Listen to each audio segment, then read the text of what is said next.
Hey guys, welcome back. Hopefully you guys are having a great day. So today we got a new one. We got a 2015 Chevy Equinox. This thing came in for a normal inspection and an oil change. What we discovered is that she needs a little bit of work. So let me get it up in the air and let me show you guys what we found. Okay, guys, so we got our car up on the lift now, and essentially what we found is that this wheel has a little bit of play and movement in it. So I'm gonna set you guys down here, and you guys are gonna see exactly what I'm referring to. So during an oil change and routine maintenance, or whenever the car is up in the air, what I do is I like to shake down the tire. Now, the way I normally do it is I'll shake from the bottom. This will test your ball joints and upper lower control arms and things like that. And then side to side. This is usually good for suspensions, control arm bushings, things like that. So basically what you want to do is you want to grab it in a variety of positions. Now, this thing does not have any up and down movement, but side to side, I don't know if you guys are going to be able to see this, but I'm going to try. Let's see. As you guys can tell, that thing is moving quite a bit. Okay, guys, so we're underneath the car right now. Now, this car does need tires. I don't know how well you guys can see this, but you can basically see the tread is not even. What I basically want to do is grab my pry bar just for video illustration purposes. Normally, I could move this with my hand, but since I got to hold the camera, I'm going to use my pry bar. So if I put my pry bar here, I don't know if you guys will pick it up on camera. Let me zoom out here. You can basically see. Okay, guys, so we went ahead and we took the wheel off the car. So essentially, to do control arms on these cars, it's actually not that bad. It's quite simple. There's two ways.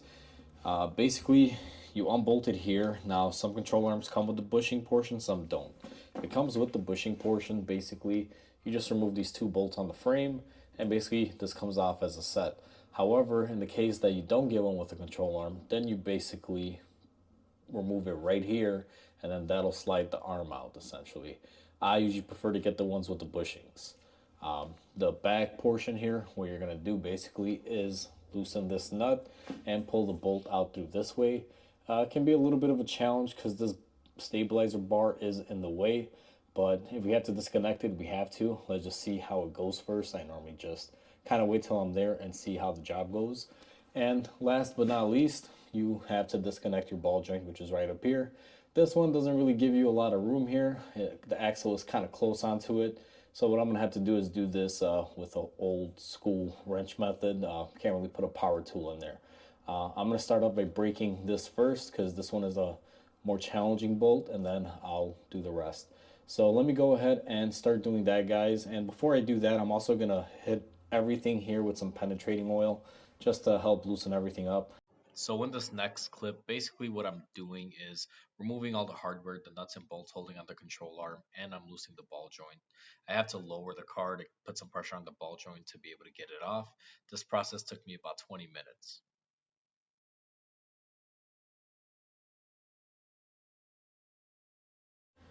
Okay, guys, so I just wanted to show you this briefly. Essentially, what's going on here is I went ahead and I loosened the bolt for the ball joint. And what was happening is the ball joint was spinning freely with the bolt. So basically, it was just spinning, it wasn't coming out. What I did was I went ahead and I placed a jack stand underneath just to put some more pressure on that lower joint up into the socket so that way I can remove the bolt. And now you can see it's basically spinning out of there and it's not really an issue. So that's a quick tip when you're doing ball joints or things that have joints.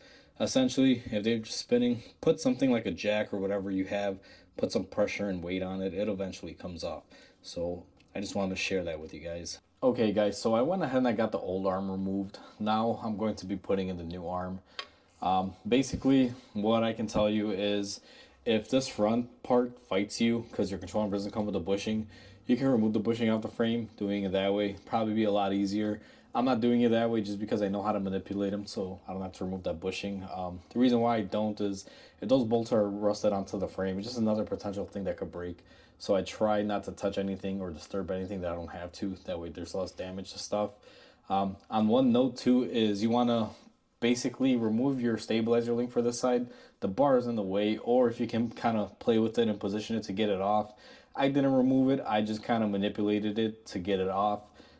Wasn't too bad. Alright guys, so I just kind of wanted to show you the setup here. So I have my front portion of my control arm inserted into the front bushing, and I just put the bolt on, just, finger tight there, not all the way. Same thing with the rearward bolt, same exact thing. Got the bolt on there, not tightened up or anything yet. And I was able to get the ball joint in, and again, same thing with the bolt, just finger tight. The way I do these when I tighten them, now these bushings require the vehicle to be at its right height. If you don't tighten them when they're at vehicle right height, essentially you run the risk of damaging the bushing and you'll be replacing the control arm again. So what I do is the same method that I did to remove the bolt for the ball joint. Basically, what you're going to want to do is set it on a jack stand. Now, I have it on a lift. It's a little bit differently. If you're doing this on the floor, a garage jack or a jack stand, whatever you have works.